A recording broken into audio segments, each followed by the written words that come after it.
Students, last topic जो हमने पढ़ा था वो आपका मगध साम्राज्य पढ़ा था। उसमें हमने सबसे पहले देखा था किस तरह से आपके चंद्रगुप्त मौर्य ने अपने गुरु चाणक्य की नीतियों द्वारा आपके अपनाकर ध्यानंद को वहां से उन्होंने हटा दिया था और किस तरह से उन्होंने अपने साम्राज्य का विस्तार किया था। और उसके बाद से फिर उनके जो पुत्र थे आपके बिंदुसार ने भी लगभग राज्य का स्थापना ढंग से की। और फिर उसके बाद से उनके पुत्र थे अशोका ने अपने साम्राज्य को इतना बढ़ाया और करीबन जो आपका मध्य एशिया था और आपका ये जो पूरा दक्षिण भारत का कुछ एरिया था, आपका पाकिस्तान बांग्लादेश वगैरह, वो सब उन्होंने कवर कर लिया था। तो लगभग मैंने आपके जो मगध साम्राज्य के जो ये थे क्वेश्चंस मैंने लगभग कंप्लीट कर दिए थे। आज जो हमको करना है वो आपके मोस्ट एक्सपेक्टेड क्वेश्चंस जो हैं आपके, जो आपके कॉम्पिटिटिव एग्जाम्स में आते हैं, चाहे आपको स्टेट एग्जाम्स हो चाहे आपके जनरली जितने भी एग्जाम्स होते हैं, जो आपको उसके लिए हेल्प करेंगे। तो हमारा पहला क्वेश्चन जो जैसे होता है, कई बार ये पूछ लेता है कि आपका मौर्य साम्राज्य का संस्थापक कौन था। तो कई बार ये पूछ लेता है कि मतलब किसकी वजह से चंद्रगुप्त मौर्य ने मौर्य साम्राज्य की स्थापना की थी। तो पहला जो क्वेश्चन आता है कि चंद्रगुप्त मौर्य जो थे वो आपके मौर्य के संस्थापक थे, मौर्य साम्राज्य के संस्थापक थे। फिर ये पूछ लेता है कई बार कि किसकी वजह से इन्होंने मतलब मौर्य साम्राज्य की स्थापना की थी। मैंने बताया था कि धनानंद और आपके जो चाणक्य थे उनके बीच मतभेद हो गया था और वो मतभेद इतना बढ़ गया था कि उन्होंने त्याग पत्र दे दिया था। उसके बाद से एक बालक था जिसका नाम चंद्रगुप्त मौर्य था, तो उन्होंने उसको गोद ले लिया था और उसको फिर तक्षशिला भेजा उन्होंने। तो फिर तक्षशिला जाके उन्होंने उसको शिक्षा दी, अस्त्र शस्त्र का ज्ञान दिया था और फाइनली उन्होंने धनानंद को सत्ता से हटा के राज्य की स्थापना की थी। तो चाणक्य का जो एकदम उसमें अहम रोल था। तो कई बार क्वेश्चन ये पूछ लेता है कि जो आपके चाणक्य थे उनका अन्य नाम क्या था। तो उनका अन्य नाम क्या था? कौटिल्य भी बोलते थे उनको। क्या बोलते थे? कौटिल्य भी बोलते थे। फिर कई बार ऐसा पूछ लेते हैं कि उन्होंने कौटिल्य दिया होता है और ये कौटिल्य कौन थे। तो कई बार ऑप्शन में ना आपके चाणक्य ना देके बाणभट्ट दिया होता है। तो बाणभट्ट भी जो थे ये भी उनका अन्य नाम था। किसका? चाणक्य का। ये था बाणभट्ट।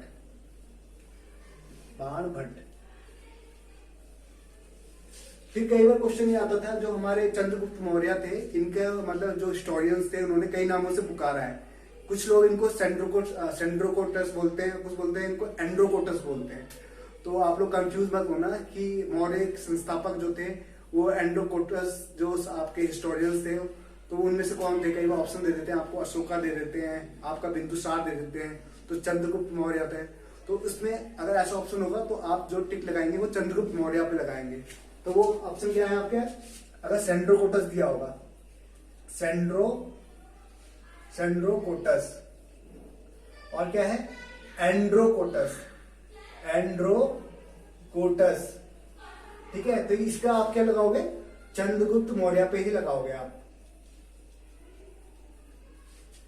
फिर कई बार क्वेश्चन ये आ जाता है मौर्य साम्राज्य में कि जो आपके कौटिल्य थे मतलब चाणक्य थे, ये किस मतलब उस समय जो यूनिवर्सिटी थी कि आपकी जो सिंध प्रांत में थी वहां की क्या थे, ये वहां के अध्यापक थे, शास्त्री थे।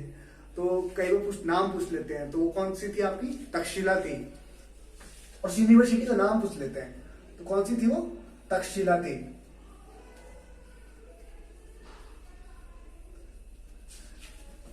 फिर कई बार क्वेश्चन ये आता है कि मतलब जब विद्रोह हुआ था तो बिंदुसार ने अपने बेटे को भेजा था।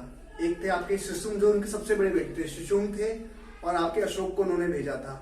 तो उस जगह का नाम पूछ लेते हैं। तो उस जगह भी आपका जो ऑप्शन दिया होगा, पाटलिपुत्र दे देता है, तक्षशिला दे देता है, अवंती दे देता है, कौशलराज दे देता है। तो वो भी आपकी कौन सी जगह थी? वो भी आपकी क्या थी? तक्षशिला थी। फिर कई बार क्वेश्चन ये पूछ लेता है कि मतलब आपके जो बाणभट्ट थे इन्होंने किस चीज की रचना की थी। तो वो है आपकी अर्थशास्त्र की इन्होंने रचना की थी। तो किसने की थी? अर्थशास्त्र, इसको आप इकोनॉमिक्स भी बोलते हो। इसकी रचना किसने की थी? आपके आपके कौटिल्य ने इसकी रचना की थी। तो कई बार क्वेश्चन ये पूछ लेते हैं कि मतलब आपके जो अर्थशास्त्र की रचना थी वो किसने की थी, तो वो आपकी रचना की थी कौटिल्य ने रचना की थी इसकी।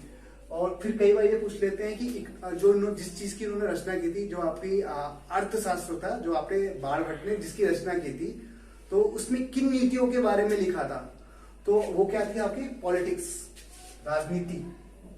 क्या मतलब? पॉलिटी के बारे में लिखा था। ठीक है। फिर कई बार ये क्वेश्चन आ जाता है जो आपके चंद्रगुप्त मौर्य थे, तो एक आपकी राइटर थी विशाखा दत्त, तो उन्होंने कौन सी किताब लिखी है इनके बारे में, तो उस किताब का नाम पूछ लेते हैं। वो किताब कौन सी आपकी? मुद्रा राक्षस। मुद्रा राक्षस। ठीक है। इस किताब में आपके चंद्रगुप्त मौर्य के बारे में पूरा डिटेल के बारे में बताया गया है। तो कई बार आपका मुद्रा राक्षस दे देते हैं, इसके लेखक कौन है, तो आप लिखेंगे आपके विशाखा दत्त है। तो कई बार ये पूछ देते हैं कि विशाखा दत्त ने कौन से मौर्य के समाज के बारे में जो लिखे थे, जो आपके सम्राट थे, तो कई बार आपका चंद्रगुप्त मौर्य ऑप्शन में होगा, अशोका होगा, बिंदुसार होगा, इस टाइप के क्वेश्चन होते हैं। कई बार आपको सीधा ये बोल देते हैं कि कौन सी किताब लिखी थी, तो ऑप्शन में कई किताबें दे देते हैं, तो आप किस पे टिक लगाएंगे? मुद्रा राक्षस पे आप टिक लगाएंगे। फिर कई बार ऐसा क्वेश्चन आ जाता है कि जब आपका मतलब कलिंग वॉर हुआ था, तो उसकी डेट क्या थी, तो डेट पूछ लेते हैं कि कलिंग वॉर कब हुआ था, जब अशोक को बहुत आघात लगा था और उन्होंने अपना जो धर्म था चेंज कर दिया था, बदल दिया था, तो उन्होंने बौद्ध धर्म अपना लिया था। फिर कई बार क्वेश्चन ये भी पूछ लेता है कि जो आपके जो सिकंदर थे 326 ईसा पूर्व में इन्होंने भारत पे आक्रमण किया था, और उसके बाद से क्या हुआ था कि उनके जो सैनिक थे वो परेशान हो गए थे, तो वो जब वापस चले गए थे, तो उसके बाद से उन्होंने जो उनके सेनापति थे सैलुकस, तो सैलुकस से जब लड़ाई हुई थी, तो उनसे मतलब चंद्रगुप्त की कब लड़ाई हुई थी, क्योंकि सत्ता उन्होंने पूरे भारत की सैलुकस को सौंप दी थी, और जो आपके कौटिल्य थे, कौटिल्य की देखरेख में आपके जो चंद्रगुप्त मौर्य थे अस्त्र शस्त्र का ज्ञान ले लिया था, एक सम्राट बनने लायक हो गए थे। तो इनका युद्ध जो हुआ था वो आपको कब हुआ था? 317 ईसा पूर्व में हुआ था। आपका 317 ईसा पूर्व में हुआ था। फिर कई बार पूछ लेते हैं कि जब ये युद्ध जीत गए थे चंद्रगुप्त मौर्य सैलुकस से, तो उनकी जो पुत्री थी जिससे उनका विवाह हुआ था, तो उनका नाम क्या था, तो ऑप्शन में कई नाम दे देते हैं, तो उसमें एक जो आपका ऑप्शन होगा हेलेना, तो हेलेना जो थी, हेलेना से इनका विवाह हुआ था। फिर एक क्वेश्चन आ जाता है आपका कि जब आपके चंद्रगुप्त मौर्य थे वो शासन कर रहे थे, तो उनके राज में कोई राजदूत आया था। कहां से आया था? ग्रीक से आया था। तो उसका नाम क्या था, तो आपका कई ऑप्शन दे देते हैं, तो वो जो आपका था मैगस्थनीज था। कौन था ये? राजदूत था ये आपका मैगस्थनीज। किसने भेजा था इनको? सैलुकस ने भेजा था। किसके दरबार में भेजा था? चंद्रगुप्त मौर्य के दरबार में भेजा था। और इन्होंने किस किताब की रचना की थी? इन्होंने इंडिका नामक जो किताब है आपकी, इसकी रचना की थी। किसने की थी? मैगस्थनीज ने की थी, इंडिका नामक। इस किताब में क्या लिख रखा है?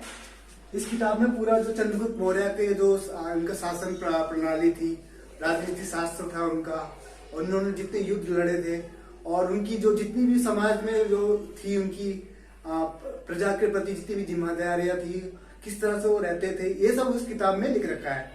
और यही सेम चीज जो आपकी भारतीय लेखक है विशाखा दत्त, उन्होंने कौन सी लिखी थी? मुद्रा राक्षस। तो उसमें भी यही सब चीजें लिखा गया है।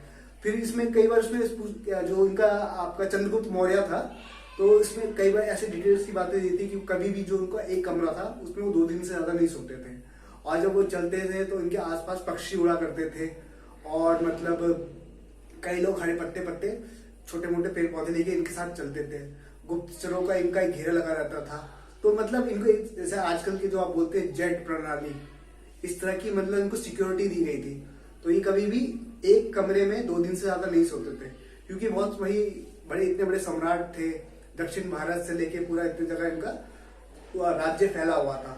ठीक है। फिर आपका आता है बिंदुसार। बिंदुसार कौन थे? कई बार ये पूछ लेता है कि आपके जो चंद्रगुप्त मौर्य थे उनके पुत्र का नाम क्या था, तो वो क्या था? बिंदुसार था। ठीक है। सन नेम क्या था? बिंदुसार। ठीक है। इनको आपके जो एक स्कॉलर थे, तिब्बतन स्कॉलर थे और बौद्धिज्म के काफी ज्ञानी थे, उनका नाम पूछ लेते हैं कि उन्होंने क्या बोला था कि जो आपके बिंदुसार थे वो आपके 16 महाखंडों के राजा थे। मतलब इन्होंने भारत के जो 16 खंड में बटा था ना आपका, एक आपका मगध था, एक आपका अवंती था, एक आपका कौशल राज था, एक आपका पाटलिपुत्र था, एक आपका राजगीर था। तो ये सब जो किसके राज्य में था? आपके बिंदुसार के राज्य में था। तो उनकी मतलब तारीफ करते हुए उन्होंने बोला था, जो आपके तिब्बतन स्कॉलर थे उनका नाम पूछ लेते हैं। तो ऑप्शन में कई ऑप्शन दिए होते, 2-3-4 ऑप्शन दिए होंगे, तो उसमें आप किस पे टिक लगाएंगे? ताराराम पे। किस पे लगाएंगे? तारा राम। फिर क्वेश्चन ये पूछ लेते हैं, जो आपके जो चंद्रगुप्त मौर्य थे, चंद्रगुप्त मौर्य की एक तो बीवी थी जो मतलब जीवन संगिनी थी, वो थी आपकी हेलेना, और जो दूसरी थी उनका नाम क्या था? दूसरा। क्या था? दूसरा। दूसरा। ये किसकी पुत्री थी? ये आपके जो नंद वंश के अंतिम संस्थापक थे, जिससे आपके कौटिल्य का मतभेद हो गया था, और वही मतभेद इतना बढ़ गया था जहां से मगध साम्राज्य की स्थापना हुई थी। चंद्रगुप्त मौर्य ने जैसे सत्ता पे उनको अधीन में कर लिया था, और उनकी जो पुत्री थी दूरधरा, उनसे इन्होंने विवाह कर लिया था। ठीक है। फिर कई बार उनका नाम पूछ लेते हो तो क्या लिखेंगे आप? दूसरा। फिर एक चीज और कई बार पूछ लेते हैं, जो अशोक थे उन्होंने कलिंग वॉर जो था कौन से शासन में लड़ा था? जब वो उन्होंने शासन जो करा था 259 ईसा पूर्व में उनको राज्याभिषेक हो गया था। कब हो गया था? 259 ईसा पूर्व में इनका राज्याभिषेक हो गया था। किसका? अशोका का। और जो जब ये अपने राज्य में शासन करते, जब ये 8वें साल पे थे, तो इन्होंने कलिंग पे वॉर कर दिया था। कहां पे वॉर किया था? कलिंग पे वॉर किया था। तो कलिंग की डेट पूछ लेते हैं। तो कलिंग पे वॉर कब किया था इन्होंने? 261 ईसा पूर्व में। जो आज का उड़ीसा है, तो उड़ीसा में था आपका कलिंग, और उसको कौन सी जगह थी? वो धौला। ठीक है। कौन सी जगह थी आपकी? धौला। फिर ये क्वेश्चन पूछ लेता है कई बार कि इनके जो पुत्र थे, जिन्होंने श्रीलंका के जो नरेश थे, राजा थे, इनको बौद्ध धर्म के लिए प्रचार के लिए भेजा था, तो इन्होंने उनको क्या किया था? दीक्षा दी थी। तो इनके पुत्र का नाम क्या था? जो आपके अशोका के पुत्र थे उनका नाम क्या था? तो उनके पुत्र का नाम क्या था? महेंद्र। ठीक है, महेंद्र। और अगर पुत्री का नाम पूछ लिया तो संघमित्रा। संघमित्रा। ठीक है। अच्छा, फिर ये पूछते हैं कि बौद्ध संगति जो थी वो कब हुई थी? अशोक के टाइम पे हुई थी। तीसरी बौद्ध संगति हुई थी, वो कहां हुई थी? आपकी पाटलिपुत्र में हुई थी। कहां पे हुई थी? पाटलिपुत्र में हुई थी आपकी। पाटलिपुत्र में हुई थी आपकी। कौन सी हुई थी? तीसरी बौद्ध संगति हुई थी, बौद्ध मीट। ठीक है। फिर कई बार ऐसा क्वेश्चन आ जाता है, जो आपके अशोका थे, इन्होंने बहुत सारे स्तूपास के निर्माण किए थे। कई बार इन्होंने 64,000 स्तूपास का निर्माण किया था। तो उसमें जो सबसे मतलब विख्यात है, जो भारत का राष्ट्र चिन्ह भी है, तो वो कहाँ पे है आपका, जहां से लिया गया है? तो उस जगह का नाम पूछ लेता है। आपको ऑप्शन में दे देंगे, अवंती का दे देंगे, दिल्ली दे देंगे, और आपका सारनाथ दे देंगे। तो कौन सा था ये आपका अशोक स्तंभ? ये कहां पे था? ये आपका सारनाथ में था। सारनाथ में था ये, सारनाथ। ठीक है। ये कहाँ है? यूपी में है। यूपी की किस जगह? बनारस में। ठीक है। कहां से लिया तो है? जो भारत का राष्ट्र चिन्ह है अशोक स्तंभ, वो कहां से लिया गया है? आपके सारनाथ से लिया गया है। फिर कई बार ऐसे पूछते, सांची का स्तूपा जो अशोक ने निर्माण कराया था, ये किस लिपि में लिखा गया है और ये कहां पे है? तो सबसे पहले आप देखिए सांची का स्तूपा कहां है? ये आपका एमपी में है। सांची का स्तूपा किधर है? आपका एमपी में है। तो जो इनकी जो लिपि थी, कई बार लिपि पूछ लेते हैं, तो आप खरोष्टी लिपि दे देगा, ब्राह्मी लिपि दे देगा, ग्रीक लिपि दे देगा, अखरोष्टी लिपि दे देगा। तो आप आंसर क्या देंगे? ब्राह्मी लिपि।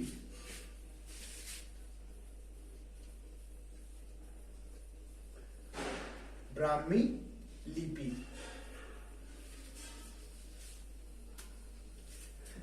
फिर जो आखिरी क्वेश्चन है जो इनका, ये आपके अशोका का जो इनकी जो पुत्री थी संघमित्रा, इन्होंने इनको कहाँ भेजा था? ये इन्होंने इनको भेजा था आपका ये जो आपका मिड एशिया में जो जगह है आपकी, जैसे थाईलैंड वगैरह हो गया और ये आपका बैंकॉक वगैरह में भेजा था। और जो पुत्र को भेजा था जिन्होंने राजा को दीक्षा किया था, तो उस राजा का नाम पूछ लेते हैं जिसको महेंद्र ने दीक्षा दी थी। तो राजा का नाम क्या था? तिष्या। क्या था? तिष्या। कहाँ के थे ये राजा? श्रीलंका के थे। ठीक है। और कई बार ये पूछ लेते हैं कि जब अशोका अपने मतलब राज्य के 20वें साल में थे, जब ये सत्ता संभाल रहे थे, तो इन्होंने कहाँ कहाँ की यात्रा की थी? ये सबसे पहले कहाँ गए थे? लुम्बिनी गए थे, क्योंकि वहां पे गौतम बुद्ध का जन्म हुआ था। और फिर ये कहाँ गए थे? पाटलिपुत्र, जहां पे इन्होंने तीसरी बौद्ध संगति करवाई थी। ठीक है फ्रेंड्स, तो आज के लिए लगभग जो क्वेश्चन है आपके आज के आपके मौर्य साम्राज्य के, वो मैंने खत्म कर दिया है। उसके बाद से मैं अभी कुछ टॉपिक्स और बचे हैं मौर्य साम्राज्य के, मैं आपको वो भी पढ़ाऊंगा। ठीक है। अभी आपका बृहद्रथ है जो आपका आखिरी मौर्य संस्थापक था, और उसके जो सेनापति थे पुष्यमित्र शुंग, जिन्होंने उसको मार दिया था, जो क्या कहलाते थे? दूसरे परशुराम भी कहलाते थे। वो ब्राह्मण समाज के थे। तो यही सब कुछ क्वेश्चंस बचे हैं, तो मैं आपको उसके बारे में भी जल्दी से, जो मेरा नेक्स्ट वीडियो आएगा वो इसी पे आएगा। आज के लिए इतना ही। धन्यवाद। जय हिंद।